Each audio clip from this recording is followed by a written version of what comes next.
Oke teman-teman, selamat datang. Kali ini kita mau ngobrolin sesuatu yang, wow, relevan banget buat kita semua di zaman sekarang. Kita akan bahas soal mawas diri dan introspeksi, terutama di tengah gempuran informasi yang nggak ada habisnya. Coba deh kita renungkan kutipan ini. Jangan suka bergosip, nanti banyak musuh. Kayaknya simpel ya, tapi di zaman sekarang, wow, ini dalam banget maknanya. Satu postingan aja, satu komentar, bisa nyebar kayak api. Tiba-tiba kita punya musuh di mana-mana. Yuk, kita kupas tuntas. Nah, masuk ke bagian pertama nih, jebakan era informasi.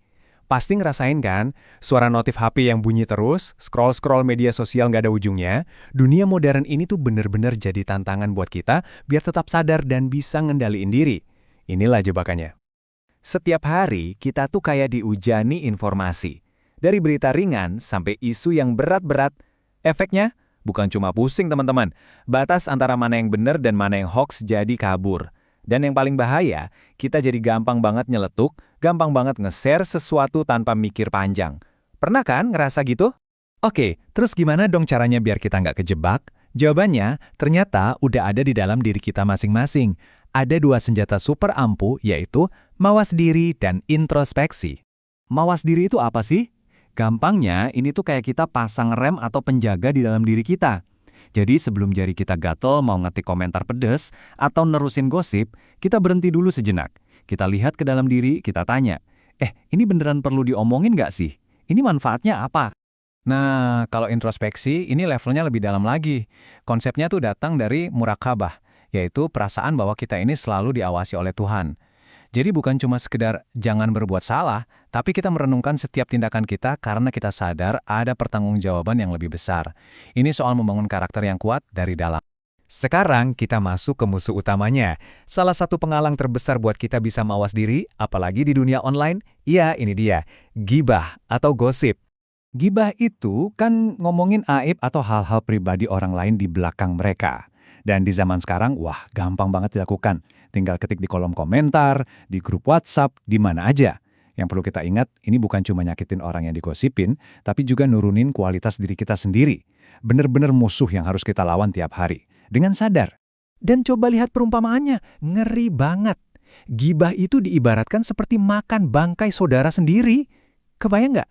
Ini nunjukin betapa serius dan jujur aja, betapa menjijikannya perbuatan ini, baik dari sisi moral maupun spiritual. Oke, kita udah tahu bahayanya gibah.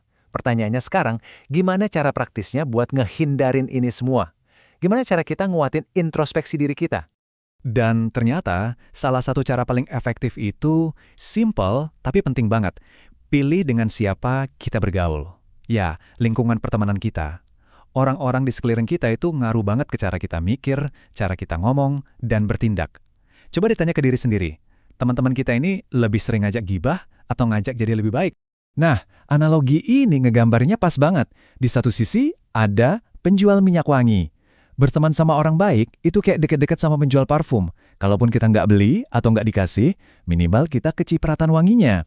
Di sisi lain, ada pandai besi. Berteman sama orang yang bawa pengaruh buruk, itu kayak dekat pandai besi. Bisa jadi kita kena percikan apinya, baju kita bolong, atau paling nggak, kita jadi bau asap. Jelas banget kan bedanya? Sekarang coba kita semua berhenti sejenak. Ada pertanyaan penting nih buat kita renungkan bareng-bareng. Mulut kita, apakah sudah digunakan untuk berbicara kebaikan? Pertanyaan ini bukan buat dijawab nanti-nanti, tapi sekarang. Coba ingat-ingat hari ini. Dari pagi sampai sekarang, lisan kita ini lebih banyak membangun atau malah merusak. Nah, inilah inti dari introspeksi.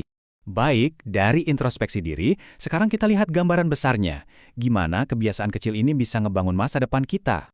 Penting banget buat kita pahami ya, mawas diri dan introspeksi itu bukan cuma soal bertahan. Bukan cuma soal, jangan begini, jangan begitu, bukan. Ini adalah sikap proaktif.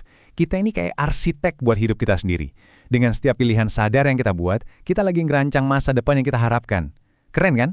Dan sebagai penutup, saya mau tinggalin satu pertanyaan buat kita semua. Di tengah badai informasi yang super deras ini, gimana caramu menjaga kejernihan hati?